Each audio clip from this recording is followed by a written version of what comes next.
بھارت کی پراکسی جنگ اب ڈھکی چھپی نہیں رہی، یہ ہماری قوم ترقی اور امن کے خلاف کھلی دہشت گردی۔ ہمارے پاس بھارتی مداخلت کے واضح ثبوت موجود ہیں، دشمن کے ناپاک عزائم ہر صورت ناکام بنائیں گے۔ فیلڈ مارشل عاصم منیر نے کوئٹہ میں گرینڈ جرگے سے خطاب کرتے ہوئے کہا، قوم اور بہادر بلوچ عوام کی غیر مزلزل حمایت سے پاک فوج اندرونی ہو یا بیرونی ہر دشمن کو کچل دے گی۔ بلوچستان کے امن پر کوئی سمجھوتا نہیں ہوگا۔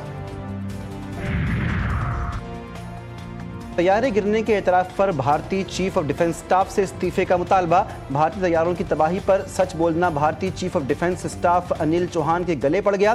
دفاعی تجزیہ کار پروین ساہنی نے ڈیفنس چیف سے استعفے کا مطالبہ کر دیا۔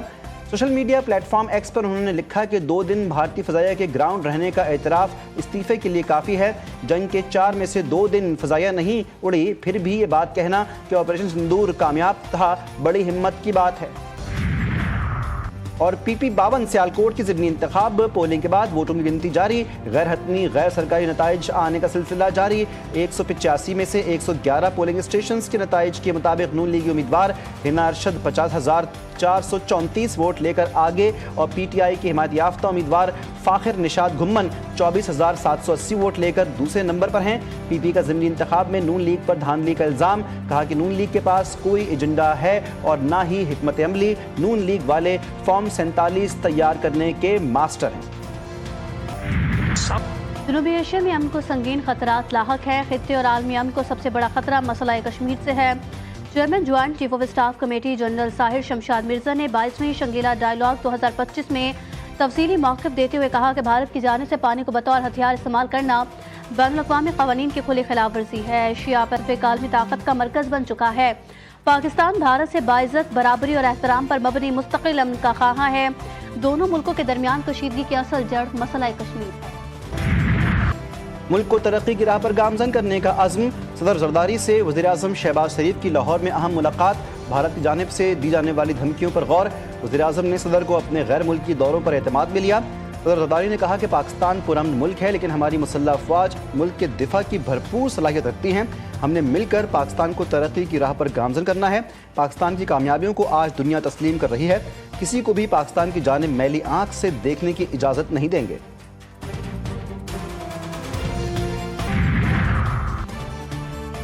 وزیر خارجہ اسحاق ڈار کا افغانستان کے قائم مقام وزیر خارجہ امیر خان متقی سے ٹیلی فونک رابطہ۔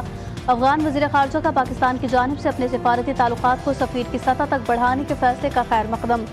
علاقائی رابطوں کے لیے Uzbekistan Afghanistan Pakistan railway line منصوبے کی اہمیت پر زور دیا۔ وزیر خارجہ اسحاق ڈار کا برطانوی ہم منصب ڈیوڈ لیمس سے بھی رابطہ۔ دونوں رہنماؤں کے درمیان مختلف امور پر گفتگو، اقوام متحدہ میں آئندہ اجلاسوں کے درمیان ملاقات پر اتفاق۔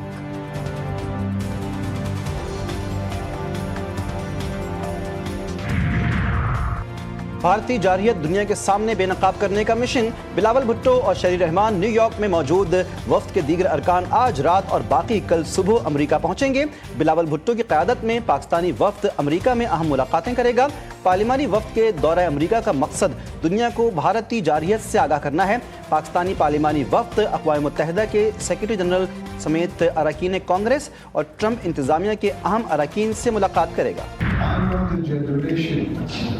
The generation which saw us part, as two brothers part.